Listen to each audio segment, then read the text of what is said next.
राधे राधे। आशा करती हूँ कि आप सभी लोग खुश होंगे, स्वस्थ होंगे, मस्त होंगे। आज मैं आप लोगों को माता अनसुईया की कथा सुनाने जा रही हूँ। पतिव्रता सती माता अनसुईया की कथा। भगवान को अपने भक्तों का यश बढ़ाना होता है तो वे नाना प्रकार की लीलाएं करते हैं। श्री लक्ष्मी जी, श्री सती जी और श्री सरस्वती जी को अपने पतिव्रत का बड़ा अभिमान था। तीनों देवियों के अभिमान को नष्ट करने तथा अपनी परम भक्तिनी पतिव्रता धर्मचारिणी अनुसुईया के मान को बढ़ाने के लिए भगवान ने नारद जी के मन में प्रेरणा की। फलतः वे श्री लक्ष्मी जी के पास पहुँचे। नारद जी को देखकर लक्ष्मी जी का मुख कमल के समान खिल उठा। माँ लक्ष्मी ने कहा, आइए नारद जी, आप तो बहुत दिनों के बाद आए हैं, कहिए क्या हाल है। नारद जी बोले, हे माता, क्या बताऊं, कुछ बताते नहीं बनता है। अब की बार मैं घूमता हुआ चित्रकूट की ओर चला गया। वहां मैं महर्षि अत्रि के आश्रम पर पहुंचा। हे माता, मैं तो महर्षि की पत्नी अनसुईया माँ का दर्शन करके कृतार्थ हो गया। तीनों लोकों में उनके समान पतिव्रता कोई नहीं है। माँ लक्ष्मी जी नारद जी की इस बात को सुनकर के उन्हें बड़ा ही आश्चर्य हुआ।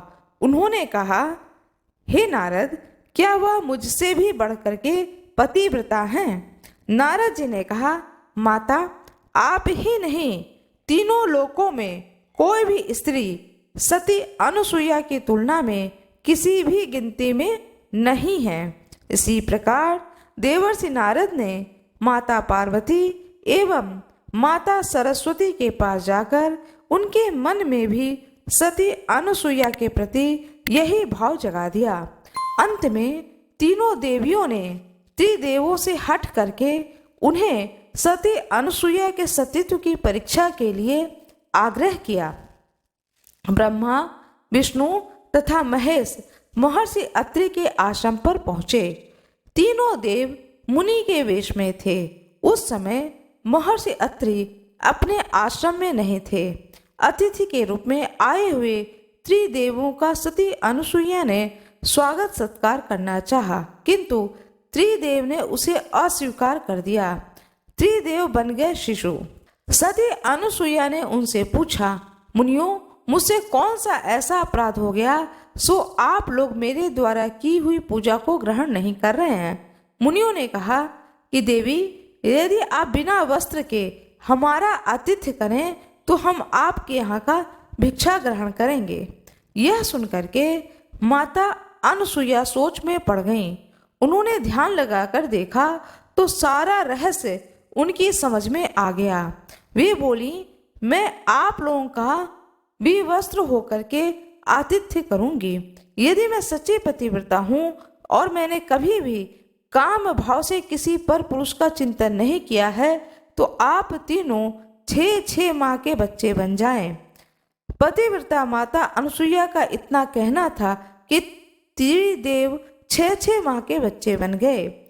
माता अनुसुईया ने विवस्त्र होकर उन्हें अपना स्तनपान कराया और उन्हें पालने में खेलने के लिए डाल दिया। इस प्रकार त्रिदेव माता अनुसुईया के वात्सल्य प्रेम के बंदी बन गए। उधर जब तीनों देवियों ने देखा कि हमारे पति तो आए ही नहीं हैं तो वे चिंतित हो गईं। अंततः तीनों देवियां अपने पतियों का पता लगाने के लिए चित्रकूट गईं। संयोग से वहीं नारद जी से उनकी भेंट हो गई। त्रिदेवियों ने उनसे अपने पतियों के बारे में पूछा। नारद जी ने कहा कि वे लोग तो आश्रम में बालक बनकर के खेल रहे हैं। त्रिदेवियों ने अनुसुईया जी के आश्रम में प्रवेश करने की आज्ञा मांगी। अनुसुईया माता ने उनसे उनका परिचय पूछा। त्रिदेवियों ने कहा, माता जी, हम तो आपकी बहुएं हैं, आप हमें क्षमा कर दें, हमारे पतियों को लौटा दें। अनुसुईया माँ का हृदय द्रवित हो गया। उन्होंने बच्चों पर जल छिड़क करके उनका पूर्व रूप प्रदान किया और अंततः उन त्रिदेव की पूजा और स्तुति की। त्रिदेव ने प्रसन्न होकर के अपने अपने अंशों से अनुसुईया के यहाँ पुत्र रूप में प्रकट होने का वरदान दिया। इस प्रकार त्रिदेव के अंश के रूप में दत्तात्रेय ऋषि का जन्म हुआ।